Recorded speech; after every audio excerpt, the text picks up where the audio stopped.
Maura Murray, a 21-year-old nursing student, smart, athletic, disciplined. In February 2004, she became one of over 600,000 people who go missing in the U.S. every year. Something heavy was happening beneath the surface. Something even her closest friends couldn't see clearly. Interview soundbite, friend. She was so disciplined, for her to just break down like that, it didn't make sense. 3 days before she vanished, Maura broke down at work, crying uncontrollably. When her supervisor asked what was wrong, all she said was, "My sister." Interview soundbite, classmate. She said it was her sister, but then we heard that wasn't it. Nobody knew what was really going on. Maura began searching online for places to stay in the mountains of New Hampshire. She printed out directions for a trip she told no one about. Then she emailed her professors claiming a death in the family, but there was none. Whatever Maura was planning, she was keeping it hidden. And this secret followed her onto the road that snowy February night. On February 9th, 2004, Maura quietly packed her things. No signs of a struggle. No signs she was running from danger. But she was leaving voluntarily. She withdrew $280 from an ATM. The footage shows her calm, almost expressionless. Then she went to a liquor store and bought alcohol. Wine, Kahlua. But not in amounts that suggest a party. Her phone records show no alarming calls. No threats. No one chasing her, but she did something unusual. Maura printed an email from her boyfriend, a personal message. She placed it neatly on her desk, like something she wanted someone to find or remember. Then she drove away in her 1996 Saturn, a car known to have mechanical problems. It was getting dark. Snow was falling, no one knew it. But these were her last confirmed movements before her disappearance. Around 7:27 p.m., on a dark rural road in Haverhill, New Hampshire, Maura's car crashed into a snowbank. A school bus driver named Butch Atwood saw the crash and stopped to help. He later said Maura was cold, shaken, but not injured. And importantly, she insisted not to call the police. Why? Was she hiding something? Or simply scared because she'd been drinking? Minutes later, another witness reported the accident. By the time officers arrived at 7:46 p.m., just 7 to 10 minutes later, Maura Murray had vanished. Thermal drones scanned the forest, finding nothing. Her footprints led from the driver's side door, then simply disappeared. No signs she was picked up. No signs she ran into the woods. Just gone. When officers searched the Saturn, they found several items. Maura's gloves, her textbooks, her route directions, and the alcohol she bought earlier when some containers opened. But there was something missing. Her bank card, her cell phone, and Maura herself. Inside the vehicle, the scent of alcohol was noticeable.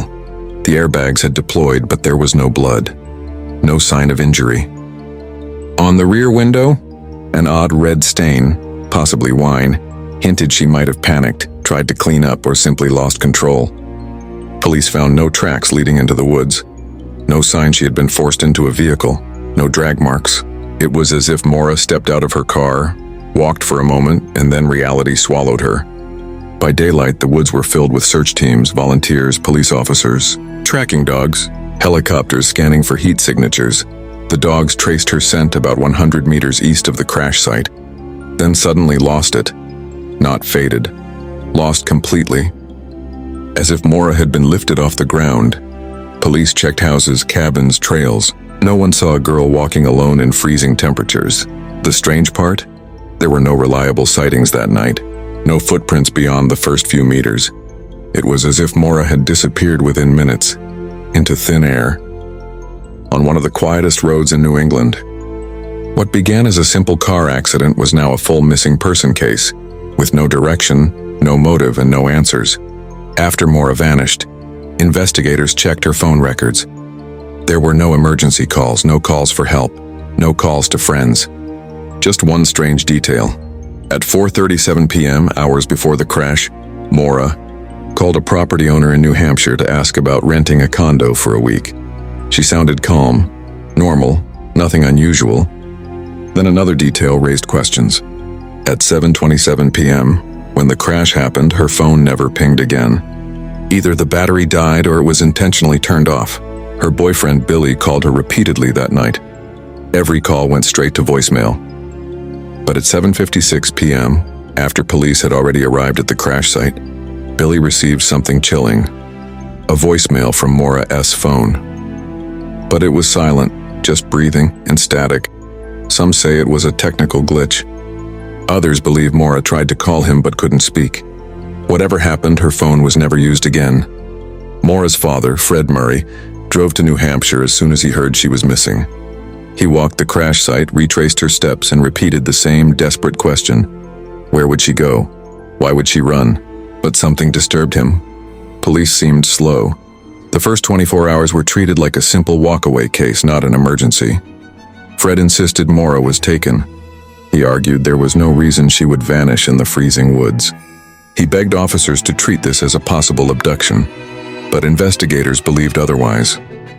Their theory was, Maura crashed the car, panicked because she had alcohol in the vehicle, and wandered into the woods disoriented. Fred refused to accept that. No footprints, he said. No torn clothes. No trail. My daughter didn't run into the woods. This disagreement between family and police would last for years and shaped the entire investigation. Witnesses in the area later came forward with something unusual. A red pickup truck was seen near the crash site around the time Maura disappeared. One neighbor claimed the truck was parked facing the woods, engine running, headlights shining down the road. Another witness recalled seeing a man standing beside it, watching Maura's crashed car. But when police canvassed the area, the driver never came forward. No one reported owning a matching truck.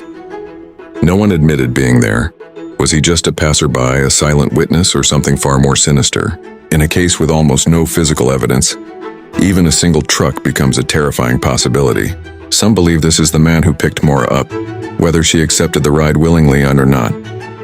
After Maura's disappearance, reports began to spread. A girl matching her description, seen in gas stations, diners, remote highways.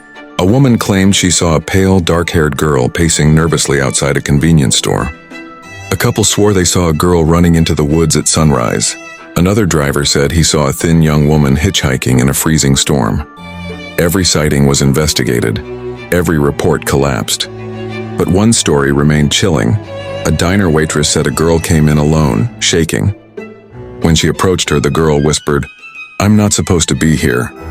Then she ran out the back door. The waitress insisted it was Maura. Police disagreed. But in a case full of silence, this was one of the few moments where people believed she might still have been alive. Just 500 yards from the crash site stood a small, aging house. Locals whispered about the man who lived there. A man with a reputation, a temper, and dark secrets. Years after the disappearance, cadaver dogs were brought to the property. They alerted in the basement, in the corner, on the concrete floor. The dogs signaled the presence of human decomposition. But in 2004, the critical early hours, this house was never searched. Not once, not thoroughly. By the time investigators returned years later, the basement had been remodeled, walls moved, floors replaced. Evidence, if any ever existed, gone forever. Some locals claim they heard screams that night.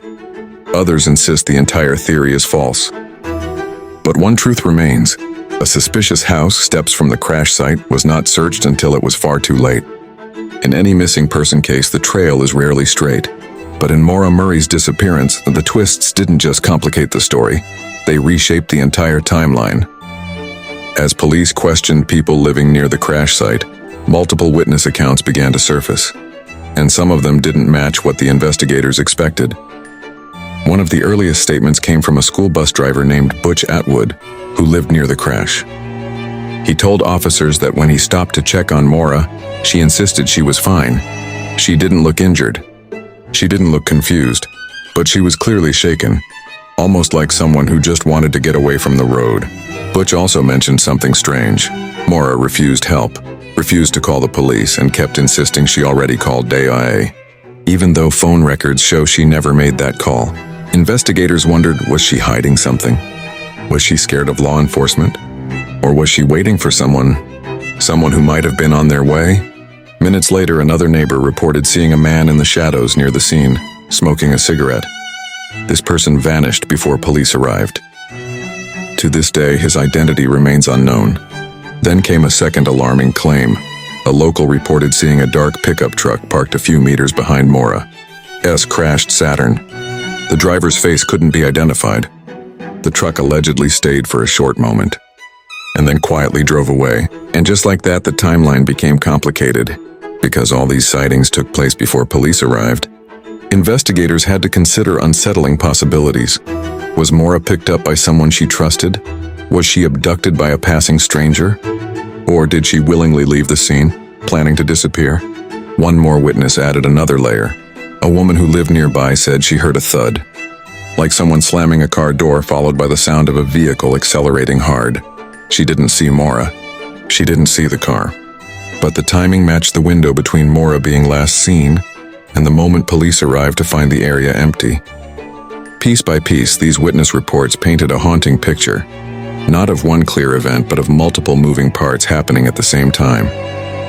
A crashed car, a shaken driver refusing help, a mysterious man in the shadows, a dark truck stopping briefly, a sudden engine speeding off into the night. Were these events, or were they coincidences happening around the same moment? Detectives would spend years trying to answer that question, but the deeper they searched, the stranger the case became. This wasn't just a disappearance anymore. It was a puzzle made of contradictions, and every witness who spoke added one more missing piece. By the morning after Maura Murray's disappearance, the quiet town of Haverhill was no longer quiet. Police cruisers rolled slowly through the snowy back roads. Search teams gathered near the crash site, and word began spreading quickly. A young woman had vanished without a trace. Investigators knew the first 24 hours were crucial.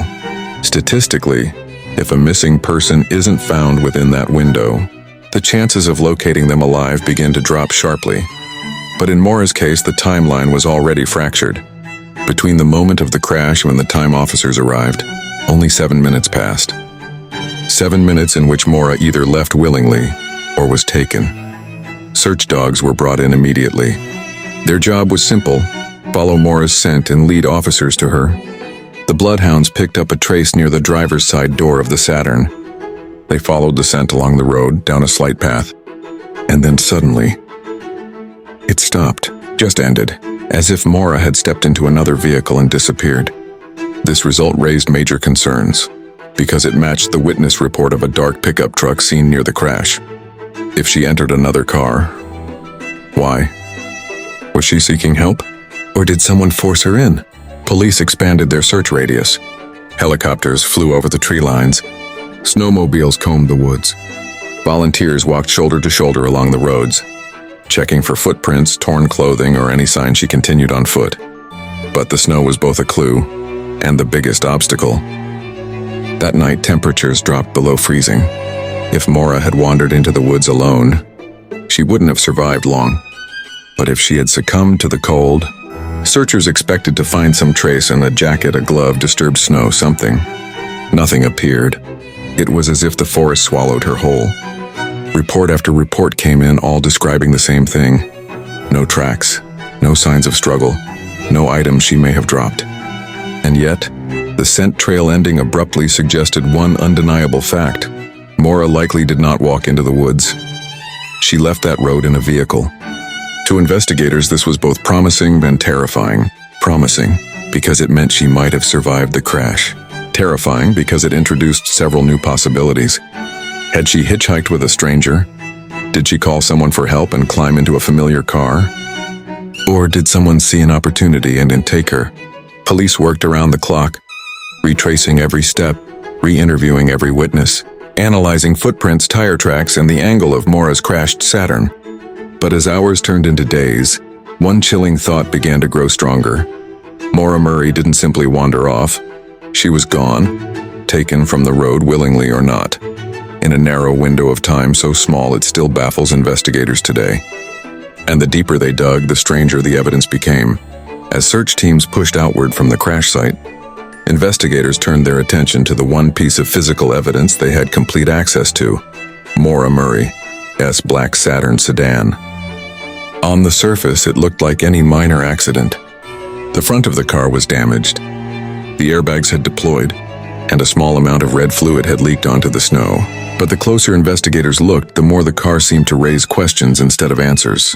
Inside the vehicle, officers found Maura's possessions scattered in unusual ways. Her textbooks from nursing school, her packed bags, her toiletries, even printed directions to Burlington, Vermont, a location she told no one she planned to visit. But one detail immediately caught investigators' attention. The car smelled strongly of alcohol. A box of wine was found in the back seat, and an empty soda bottle appeared to contain traces of alcohol mixed inside it. This suggested that Maura might have been drinking before the crash, but again, no one knew why she was driving alone at night, hundreds of miles from her dorm with no clear destination. Another critical clue came from the position of the car. Investigators noticed the Saturn had hit a snowbank, but not hard enough to trap Maura inside, and not hard enough to cause serious injury. This meant the crash wasn't severe, it was survivable. Maura could have walked away easily, but then came the strange part. The car's windows in the passenger side showed signs of being wiped clean, almost as if someone removed fingerprints or tried to erase evidence. And yet, there were no footprints leading away from the car that matched Maura's likely shoe size. Search teams checked the snow carefully. Fresh snow makes clear impressions, but none were found leading into the woods. Inside the Saturn's front seat, investigators discovered something else. Maura's airbags contained traces of her DNA, confirming she was the one driving. But the seat position felt unusually close to the steering wheel. Some believed it was too close for her height, opening theories about whether someone else might have driven the vehicle before it crashed. Then, another layer of mystery. The accident report suggested the Saturn had mechanical problems. Some said the car could barely run for long distances.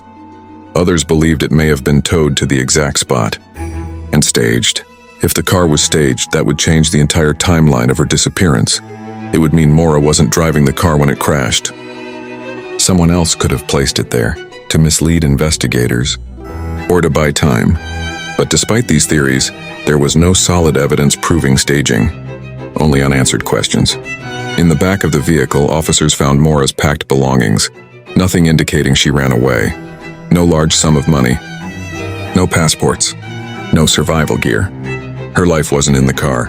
Only fragments of her plans were. And then, the most disturbing discovery.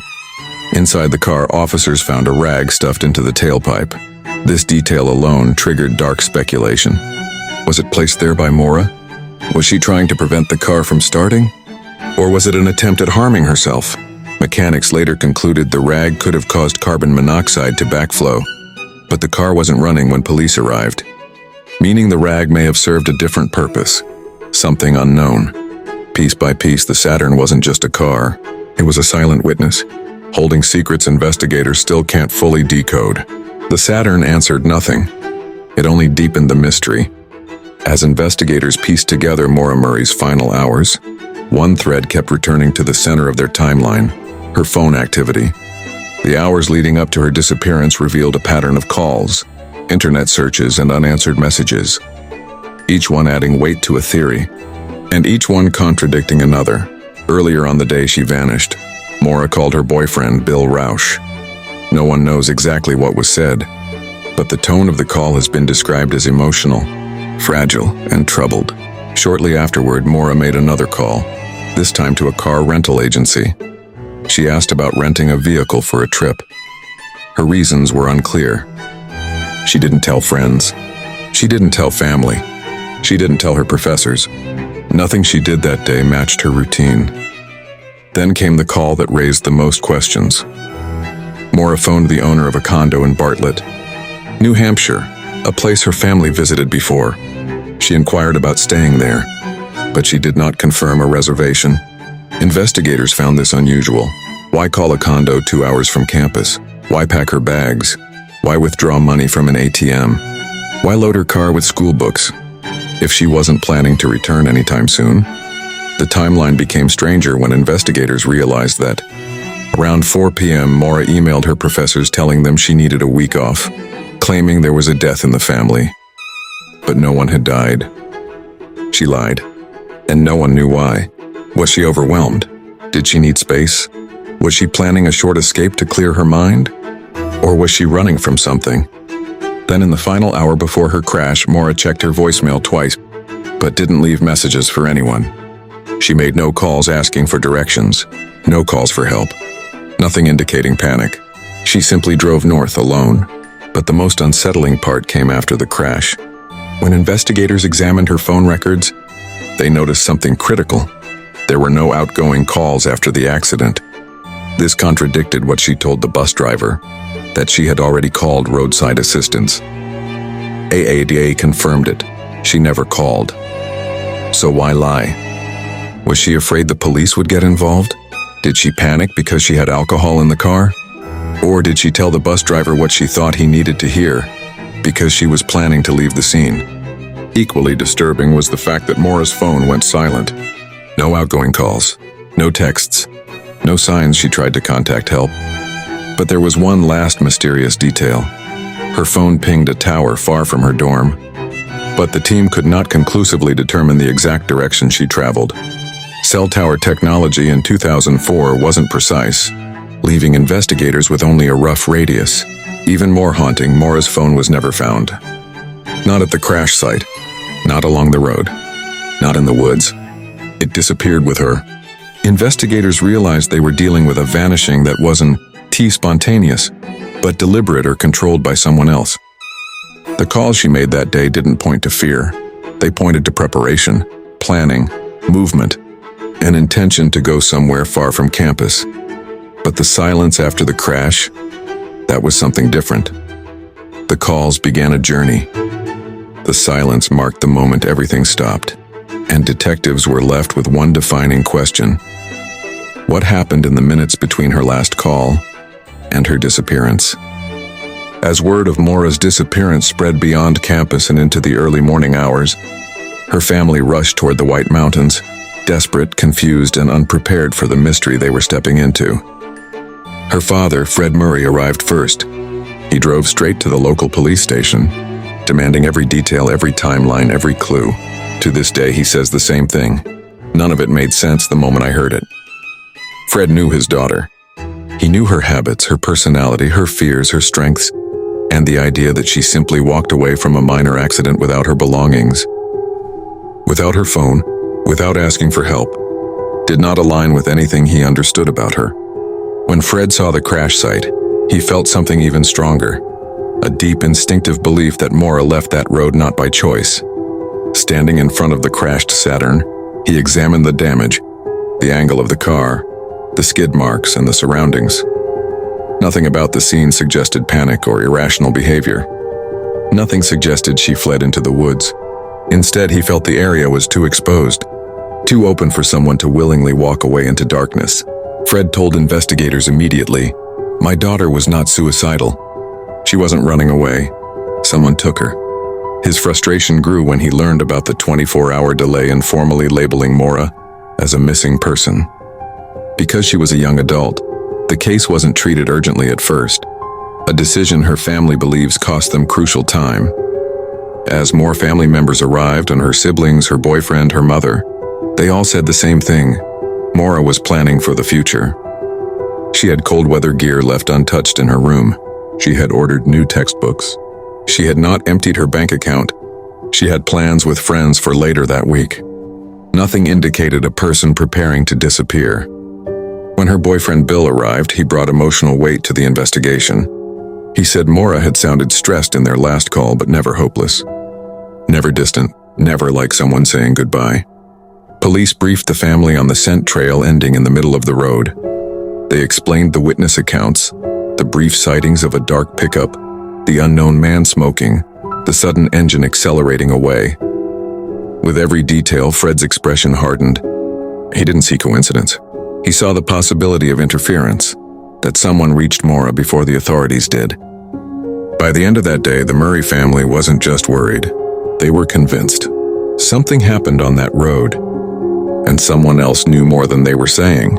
It was no longer just a disappearance. It was a case that demanded answers, and the Murray family would spend the next 2 decades refusing to stop searching. As the days passed without answers, the disappearance of Maura Murray began to take on a life of its own. News coverage expanded. Online forums lit up, and suddenly a quiet case from rural New Hampshire became a nationwide mystery, bringing with it a surge of rumors, theories, and misleading clues. Some of the earliest theories suggested Maura had simply run away. People speculated she wanted to escape stress, academic pressure, or personal issues. But her family strongly rejected the idea. They reminded investigators that Maura left behind everything she would have needed to start over: her ATM card, her passport, winter gear, and most of her cash. No one intentionally vanishes with so little preparation. Others speculated she had taken her own life, but nothing in her behavior supported this. No notes, no messages, no purchases that hinted at a final plan, and search teams found no sign of a body anywhere near the crash site. Then came a darker theory, that Maura had met someone online and gone north to meet them. Police examined this possibility.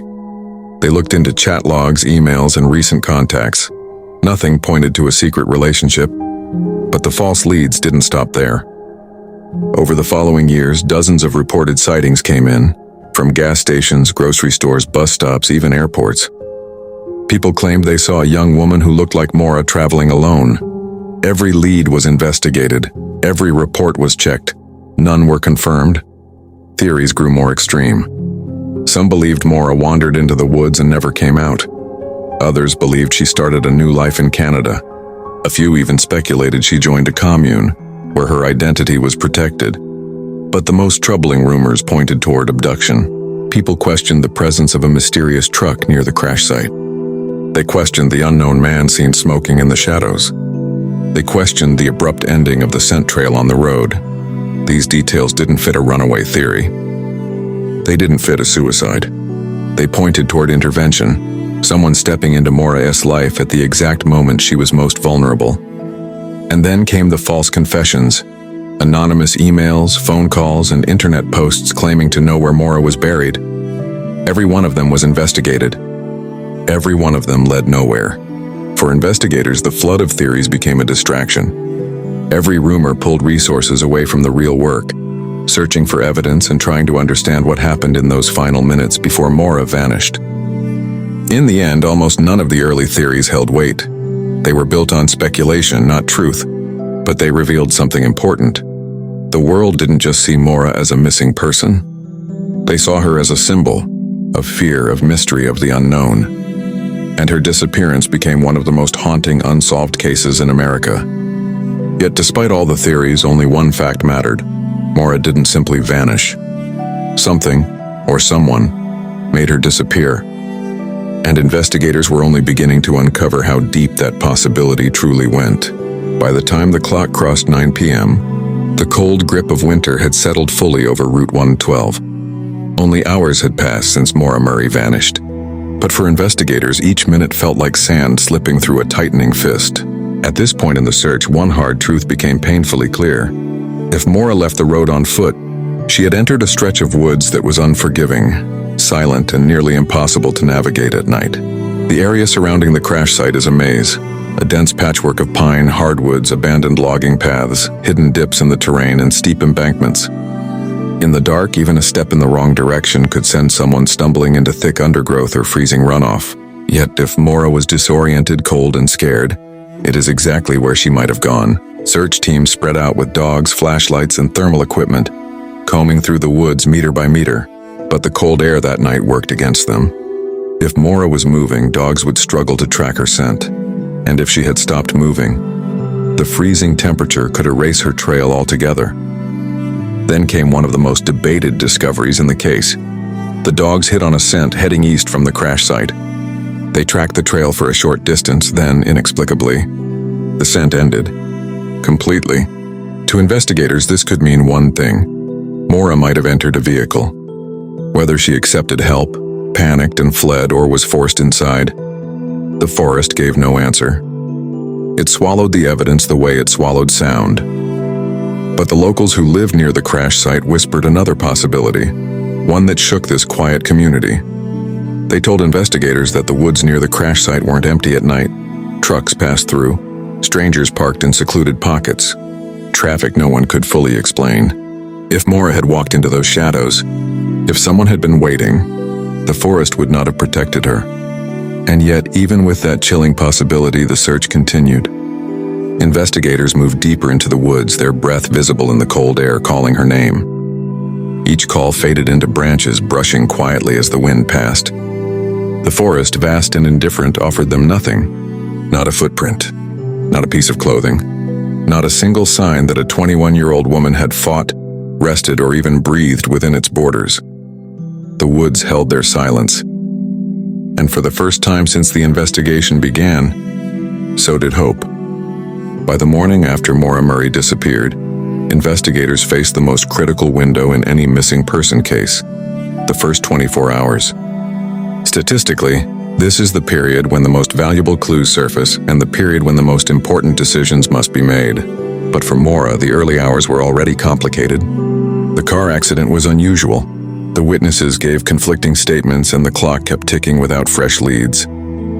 At 7:45 a.m., officers returned to the crash site.